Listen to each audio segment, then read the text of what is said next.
Hola, te habla tu amigo y pastor Oscar Silva. Qué placer volver a saludarte. Sabes, cuando hacemos un análisis de la historia bíblica, encontramos que en cada una de ellas se muestra algo particular de Dios, un mensaje poderoso, un reflejo de la grandeza del Dios al cual creemos. Encontramos desde Génesis a un Dios que habla y todas las cosas son creadas, pero también encontramos a un Dios que se sumerge con el pecador, lo levanta, lo toma de la mano y lo coloca en la piedra de la salvación. Un Dios que visita a la estéril, un Dios que fortalece al menesteroso, un Dios que da vista a los ciegos, un Dios que camina sobre el agua. Sabes, el Dios que nosotros creemos no es un Dios normal, es un Dios poderoso, un Dios que tiene algo que nadie puede tener, que es un amor puro sobre cada uno de nosotros, un Dios que nos acompaña, un Dios que nos guía, un Dios que nos entiende. Y cuando estudiamos las historias bíblicas, encontramos las maravillas de ese Dios. Hoy quiero que me acompañes en el libro de Daniel, el capítulo 3. En él se encuentra una historia sumamente hermosa y quiero que hagamos un análisis y una reflexión de ella en esta hora de la noche. ¿Sabes? Cuando Dios permitió que estos tres hombres, los cuales vamos a hablar, que sus nombres originales eran Daniel, Ananías, Misael y Azarías, cuando llegaron a Babilonia, tal vez ellos se preguntaban en el camino: Señor, ¿por qué permites que seamos esclavos? ¿Por qué permitiste que nuestros padres murieran? ¿Por qué permitiste que nuestra ciudad fuera asolada? Tal vez como ellos, hay momentos en los cuales nosotros vivimos aflicciones, pruebas y tribulaciones y nos preguntamos lo mismo: Señor, ¿dónde estás? Señor, ¿qué pasó? Señor, ¿por qué permites esto? Señor, ¿por qué la dificultad golpea nuestra vida? Esos tres hombres tal vez hacían esa pregunta, pero la cultura en la cual se habían levantado, Dios había sido el centro de su estudio desde la niñez. Dios había permitido que sus mentes se iluminaran en inteligencia y sabiduría. A ese Dios que ellos todos los días adoraban, tenía un plan perfecto para sus vidas. Tal vez en el momento no lo entendían, pero Dios sabía que ellos iban a hacer algo grande y Dios los iba a utilizar. Tal vez tú también en algún momento de tu vida has pasado por angustias, tribulaciones, dificultades y te has preguntado: Señor, ¿por qué? Señor, ¿por qué la pérdida de un hijo? Señor, ¿por qué la pérdida de un trabajo? Señor, ¿por qué la pérdida de hogar? Señor, ¿por qué tantas dificultades? Déjame decirte algo: las pruebas y las dificultades son los obreros o son los ingenieros que Dios utiliza para moldear nuestra vida. Estos tres hombres pasaron una de las pruebas más terribles que hay en la Biblia. Un día, Nabucodonosor tuvo un sueño, y en el sueño dice que vio una estatua grande, enorme. Todos conocemos la historia: la cabeza de oro y metales de ahí hacia abajo. Daniel reveló el sueño. Daniel le dijo a Nabucodonosor que él era esa cabeza de oro, pero que detrás de él vendría otro imperio, medo-persa, después el griego, después el romano. Y Nabucodonosor, como era un hombre orgulloso, prepotente, era un hombre que le gustaba siempre ganar, era un hombre que tenía en la mentalidad siempre la victoria y no la derrota, un día mandó a construir una estatua completamente de oro. No quería ser solo la cabeza, quería estar todo, quería que su reino fuera eterno, sempiterno, que nunca su dinastía acabara. Mandó a construir una estatua de oro. Y dice las Sagradas Escrituras en el capítulo 3 que mandó a llamar a todas las personas, a todos los gobernantes, a todos los sátrapas, a todos los gobernadores, a toda la gente del país, para que en un evento todos adoraran a la estatua en representación de él, para que solamente Nabucodonosor fuese adorado en todo el país y considerado como una deidad. Todos fueron llamados, entre ellos los tres amigos de Daniel, entre ellos Ananías, Misael y Azarías. Y quiero recordarte algo: una vez Nabucodonosor hizo que esos tres hombres llegaran a Babilonia, igual con Daniel, lo primero que hizo fue cambiarle los nombres. Ananías, que era el amado del Señor, llegó a ser el iluminado por el dios Sol, o sea, Sadrach. Misael, que su nombre es una pregunta: ¿quién es como Dios?, terminó siendo Mesac, o sea, ¿quién es como Venus? Azarías: el Señor es mi ayudador. Qué nombre tan hermoso. Y terminó siendo Abednego, un siervo de un dios pagano. Eso significaban sus nombres. Nabucodonosor, al igual que Satanás, quería cambiarle la identidad. Creía que había conquistado eso. Por eso, cuando mandó a construir la estatua, pensó que sus nombres ya habían totalmente borrado o desdibujado la imagen del Dios que ellos creían. La historia es fascinante. Déjame contarte un poco. Lee conmigo el libro de Daniel, el capítulo 3, versículo 16. Sadrach, Mesach y Abednego respondieron al rey Nabucodonosor diciendo: no es necesario que te respondamos sobre este asunto. Nuestro Dios, a quien servimos, puede librarnos del horno de fuego ardiente, y de tu mano, oh rey, nos librará. Qué fascinante es historia. Nabucodonosor había dicho que al sonido de la trompeta, de la zampoña, de la bocina, todos debían postrarse. Todos debían adorarlo a él en representación de la estatua, porque solamente él se consideraba un Dios. Sonaron las trompetas, sonaron las bocinas, miles estaban en ese lugar. De repente, todos comenzaron a postrarse delante de la estatua. Todos. Pero en todo ese valle solo se veían la sombra de 3 hombres que no decidieron doblar sus rodillas. Sabían que la desobediencia era so pena de muerte. La desobediencia traería para ellos la destrucción final. Cuando todo el mundo se postró, yo me imagino que algunos de sus amigos estaban alrededor de ellos. Algunos tocaban sus túnicas y le decían: Sadrach, arrodíllate. Nosotros sabemos que adoras al verdadero Dios. Nosotros sabemos que Jehová es superior al Dios Nebo. Nadie se va a dar cuenta, solamente póstrate. Y ellos, mirándolos, decían: no, no podemos postrarnos a alguien que no sea nuestro Dios. Los soldados se dieron cuenta de eso. Los llevaron de una manera decente porque eran gobernadores y los presentaron delante del rey. Le dijeron: rey, mira, estos 3 hombres han desafiado tu autoridad. Estos 3 hombres no te adoran como Dios. Deben morir. Nabucodonosor tenía un aprecio por ellos. Por ende, les suplicó. Les habló nuevamente, no con palabras ásperas, pero les dijo: miren, realmente su Dios es tan importante para sus vidas como para no doblegarse, como para no adorarme, como para estar condenados a muerte. Ellos dijeron: Señor, rey, sepa que nosotros no te adoraremos. Dios nos librará de tu mano. Dios nos librará del juicio. Y aún así, miren la convicción de estos hombres. El versículo 17 dice: nuestro Dios, a quien servimos, puede librarnos del horno ardiente de fuego, y de tus manos, oh rey, nos librará. Y si no ha de saber, oh rey, tú, que no serviremos a tus dioses, ni tampoco adoraremos a la estatua que has levantado. Qué fe tan importante y tan poderosa de estos hombres, que estaban condenados a muerte y aún así permanecían fieles. Estamos en un tiempo en el cual la fe de muchos creyentes está siendo probada. En medio de la pandemia, en medio de la crisis, nuestra fe está siendo probada en la verdadera adoración. Nuestra fe está siendo probada en el sentido de que tal vez no nos hemos preparado lo suficiente, que tal vez vendrán situaciones y crisis económicas, financieras, crisis emocionales, crisis familiares, y tal vez muchos, no lo sé, pero tal vez muchos están apostatando, están apartándose de la fe. Tal vez muchos están tomando la decisión de buscar otra manera de solucionar sus problemas y no ir delante de Dios. Hay momentos en los cuales Dios permite que la crisis venga para probar realmente de qué material estamos hechos. Ellos estaban hechos de fe y seguridad. Te pregunto, en los momentos de crisis, en los momentos de prueba que has enfrentado en tu vida, ¿de qué material estás hecho? ¿Estás hecho de dudas? ¿Estás hecho de fe? ¿Estás hecho de confianza y seguridad en las promesas del Señor? Pues esos 3 hombres estaban hechos de coraje espiritual. No temblaron. No decidieron tomar el camino más rápido. Tal vez ellos pudieron arrodillarse, inclinarse. Nadie se iba a dar cuenta.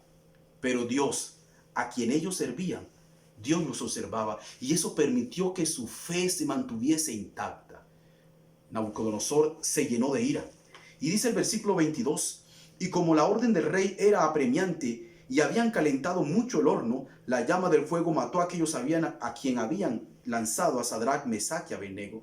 Estos 3 hombres cayeron atados dentro del horno de fuego ardiente. Una vez me hicieron la pregunta: pastor, ¿y por qué Dios permitió que ellos llegaran al horno? ¿Por qué Dios permite el sufrimiento y la dificultad? Vivimos en medio de un gran conflicto cósmico. Vivimos en medio de una lucha terrible. Dios nunca nos prometió que ninguna prueba iba a venir a nuestra vida, que íbamos a ser inmunes a las pruebas, no. Pero sí nos prometió que en medio de las pruebas Él estaría con nosotros. Permíteme leer algunos textos de la sierva del Señor. Debemos revestirnos de la armadura y estar preparados para resistir con éxito todos los ataques de Satanás. Su malignidad y cruel poder no están valorados en la justa medida. Cuando ve frustrados sus planes, retrocede un poco, cambia de táctica y vuelve a atacar con nuevos prodigios y destinados a seducir y destruir a los hijos de Dios. ¿Sabes? Satanás siempre está tratando de que nuestra fe dude, que nuestra vida decaiga, que nuestra espiritualidad desaparezca. Él está haciendo. Y cuando nosotros vencemos en el nombre del Señor, Él cambia la estrategia. No trabaja, no descansa, perdón, trabaja 24/7. Siempre está buscando un método para que nosotros dudemos del Señor. No descansa. Por eso nosotros debemos estar firmes en el Señor, constantes. Siempre va a venir una prueba, siempre Satanás va a traer una tentación. Y eso demostrará la verdad de qué material estamos hechos. Otro texto que me encanta dice: vivir la fe según los méritos del Redentor crucificado los llevará sanos y salvos a través del horno ardiente de la aflicción y la prueba. Cuando fueron lanzados en el horno, la pregunta es: ¿tenían miedo? Como seres humanos siempre experimentamos temor. Como seres humanos, Dios no nos condena porque dudemos. De hecho, la duda nos permite muchas veces conocer nuestra necesidad de Dios. Estos 3 hombres fueron lanzados al horno de fuego. Y en medio del horno de fuego sucedió un gran milagro. Dios nunca abandona a sus hijos en medio de las pruebas. Nunca lo hace. Te ha prometido que siempre está contigo. Hace años, mientras hacía mis prácticas ministeriales en Michigan, de hecho, un lugar llamado Grand Rapids, teníamos un evento preparado, o estábamos preparando un evento. Todas las cosas se estaban dando. Todas las cosas las teníamos organizadas. Esa escuela sabática iba a ser musical, teníamos algunos especiales, habíamos invitado a algunas personas y teníamos, la verdad, una recepción de sábado, tanto viernes como sábado, emocionante. Recuerdo que por algunas circunstancias recibimos la noticia de que no íbamos a poder tener esa actividad. Habían otras actividades. El plan que teníamos totalmente estaba frustrado, no se podía cumplir. El pastor me llamó y me dijo: mira, no vamos a poder tener esta actividad, pero de igual manera te toca predicar el sábado. Yo ese miércoles fui a mi casa y comencé a pelear con Dios. ¿Sabes? Llevaba varios meses, de hecho 1 mes y algo, casi 2 meses, hablando con los hermanos porque queríamos hacer un evento especial ese sábado. Queríamos que el Señor hablara con nosotros. Quería que el Señor se manifestara con poder sobre su iglesia. Pero no se podía. Habían situaciones que no nos lo permitían. Habían eventos que se salían de las manos en nuestra programación. Así que no podíamos tener ese sábado el evento de invitar a las personas. Algunos iban a ir y participar de las cosas del Señor. Yo ese miércoles peleé con Dios. Ese miércoles doblé mi rodilla y le dije: Señor, no es justo. Llevamos preparando esto, llegamos orando mucho tiempo. Señor, ¿por qué permitiste esto? Señor, no entiendo por qué lo permites. Me sentía frustrado, yo me sentía olvidado. Yo me sentía en medio de la angustia solo, como sé que muchas veces te puedes sentir tú. Llegó el jueves, llegó el viernes y todas las noches peleaba con Dios. Todas las noches le suplicaba a Dios y le decía: Señor, ¿por qué? ¿Por qué sucede esto? Pero, ¿sabes? Dios siempre tiene una respuesta para nosotros. A veces no inmediata, para que nosotros desarrollemos la fe. Pero Dios siempre tiene una respuesta y Dios siempre está a nuestro lado. Ese viernes en la noche, le dije al Señor: Señor, yo no quiero predicar. No tengo ganas de predicar. No sé ni siquiera qué voy a predicar. Pero si tú quieres que predique, yo lo haré. Pero quiero que sepas que no me siento bien. Ese día oré y lloré como hasta la 1 de la mañana. Me levanté a las 6 de la mañana de sábado, desayuné. Mientras me bañaba le decía: Señor, no quiero, no me siento bien. Pero voy a hacerlo. De la casa donde vivía a la iglesia era más o menos unas 6-7 cuadras. Y decidí no irme en el carro que los hermanos, en los cuales íbamos a la iglesia, sino que decidí irme temprano. Había una hermana, la hermana Mirka, que me había invitado a desayunar. Ella me dijo: pastor, venga temprano a la iglesia, yo lo quiero invitar a desayunar. Así que, aprovechando unos minutos antes, decidí irme caminando. Y mientras iba en el trayecto hacia la iglesia, le decía al Señor: Señor, no me siento bien. No quiero predicar. No tengo esa pasión y ese deseo que me caracteriza. Señor, me siento olvidado, me siento solo, no me siento con fuerzas. ¿Sabe? Dios no nos va a castigar por hablarle a Dios así, decirle lo que sentimos, Cuando estés solo, díselo: Señor, me siento solo, me siento frustrado, me siento abandonado, me siento triste, no quiero hacer las cosas. Yo me sentía así. Me sentía en un momento de crisis emocional en mi vida. La verdad, mis planes no los veía concluidos, sentía que todo se estaba acabando. Y aunque era un evento, para mí era el evento más importante, estábamos tratando de reunir a todos los hermanos en ese día, pues no se había dado. Y comencé a caminar. Y cuando llego a la última esquina, que la iglesia me queda más o menos a unos 40, 50 metros, encuentro a la hermana Mirka que tiene las dos bolsitas, mi desayuno. Y veo que ella entra a la iglesia. Pues pensé que la hermana Mirka se había enojado conmigo. Dijo, pues lo que me faltaba. Ahora no tenía planes y ahora mis amigos en la iglesia realmente no me quieren. Yo estaba sensible, me sentía frustrado. ¿Sabes? Cuando los problemas agobian nuestra vida, cualquier cosa, por pequeña que sea, nosotros la dimensionamos. Yo me sentí triste, entré a la iglesia y cuando la hermana Mirka me vio, me hizo una pregunta. Pastor, ¿y dónde están sus amigos? Yo le dije, hermana, ¿cuáles amigos? Pastor, los amigos que venían con usted hablando. Yo le dije, hermana, ¿cuáles? Y me asusté. Sí, pastor, mire, cuando yo lo vi que usted venía, yo traía el desayuno y lo pude ver por la ventana y usted venía con dos amigos, un poquito más alto que usted, venían hablando, venían conversando los tres, las dos personas que estaban a su lado le hablaban de una manera bonita, sonreían, felices. Saben, hermanos, a mí la piel se me erizó. En el momento en el cual yo le estaba diciendo, Señor, me siento solo, Señor, estoy abandonado, Señor, mis planes se frustraron, Señor, no sé qué hacer. Ese día Dios envió dos ángeles para que caminaran conmigo. Ese día el Señor mandó dos ángeles para que me alentaran. Aunque yo caminaba en dudas y yo me sentía triste, el Señor mandó dos ángeles para que guiaran mis pasos, para decirme, no estás solo, no te preocupes, no estás solo. En estos momentos de crisis quiero decirte, no estás solo. No importa que estés en el horno de la aflicción, de las deudas, de las preocupaciones, no estás solos. Cuando Sadrach, Mesach y Abednego fueron echados al al horno de fuego, cuando cayeron, el ángel de Jehová, el Cristo poderoso, el capitán de los ejércitos del cielo, se descendió, se humanizó, se hizo visible, incluso ante el rey Nabucodonosor, se hizo visible y caminó con ellos en medio del horno. No importa que hubiese sido calentado 7 veces, no importa que el horno hubiese matado incluso a los que lo tiraron a ellos, ninguna hebra de su cabello ni siquiera se humeó. Salieron invictos. El rey Nabucodonosor, y me encanta la historia como Nabucodonosor lo dice el versículo 24, entonces el rey Nabucodonosor se espantó, se levantó apresuradamente y dijo a sus consejeros, ¿no echamos 3 hombres dentro del fuego?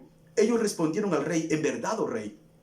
Y él les dijo, sin embargo, yo veo a 4 hombres sueltos, no están amarrados, que se pasean en medio del fuego. No estaban en un rincón del horno. No estaban tratando de echarse viento. No, caminaban. Estaban felices en la prueba. Estaban felices en el horno. Y dice Nabucodonosor que el cuarto era semejante al hijo de los dioses. Cuando ellos salieron, Nabucodonosor tuvo que postrarse ante ellos. Cuando ellos salieron del horno, el mundo que los observaba entendió que Dios nunca abandona a sus hijos. Hoy, el mensaje y la reflexión es que en medio de la prueba Dios no te abandona. Así como yo luché con Dios y peleé con mis emociones y le dije, Señor, no quiero. El Señor, conociendo mi corazón, mandó sus ángeles para que caminaran conmigo. Quiero decirte que el Señor hoy está caminando contigo. El Señor no te abandona. El Señor es experto en suplir nuestras necesidades. El Señor es experto en guiar nuestros pasos. El Señor está presto a escucharte. Clama a Él, búscale a Él. En medio de la angustia, eleva una oración al Todopoderoso. No importa que el fuego de la prueba sea difícil. No importa cuán terrible sea la angustia que estés sufriendo hoy. Dios no te abandona. Dios desea estar contigo. Dios desea que le abras tu corazón hoy, para que cuando las pruebas y las aflicciones lleguen, Dios pueda concederte la victoria. Dios tiene un plan perfecto para tu vida. Dios está en medio del horno contigo. Así como en el arca, Dios estuvo en medio con Noé. Así como en el bote Dios fue caminando y estuvo en medio con sus discípulos. Hoy Dios está en medio de tus aflicciones. Dios sufre contigo. Dios llora contigo. Dios te entiende y te conoce. Háblale a Él. Dile, Señor, esta lucha tal vez no la puedo ganar. Ven a mi auxilio. Y Dios mismo vendrá a darte fuerzas. Este es el mensaje. Prepárate. Cristo viene pronto. Vendrán pruebas terribles sobre la tierra. Vendrán pruebas que aún ni siquiera podemos imaginar. Y no importa que Satanás trabaje 24/7. No importa que las aflicciones golpeen nuestra vida y las pruebas azoten muchas veces nuestra fe. En Dios estaremos confiados. Permíteme leer un último pasaje. Las pruebas de esta vida son los obreros de Dios que quitan de nuestro carácter las impurezas, las debilidades y las asperezas y nos adaptan para asociarnos con los ángeles puros del cielo en la gloria. Pero a medida que pasamos por esas pruebas, a medida que los fuegos de la aflicción se encienden en nosotros, no debemos fijar la vista en el fuego visible, sino en las cosas invisibles, la herencia eterna, la vida inmortal, el eterno peso de gloria. Y mientras hacemos esto, el fuego no nos consumirá, sino que solo quitará la paja y saldremos purificados 7 veces, llevando el sello del Dios divino. ¡Qué bendición de Dios! Las pruebas son la forma como Dios pule nuestro carácter. Deja que el Señor pula tu vida hoy. Deja que el Señor te meta en el horno, porque también estará contigo. Deja que el Señor te permita ir al foso por tu fe, porque estará contigo. Deja que tu barca en algún momento, permite que tu barca de confianza y seguridad muchas veces tambalee. ¿Sabes por qué? Porque Dios estará contigo. No importa cuántas duras pruebas sufras, no importa cuántas dificultades tengas que afrontar, Dios está contigo. El Señor te bendiga y te guarde. Maranata, el Señor viene.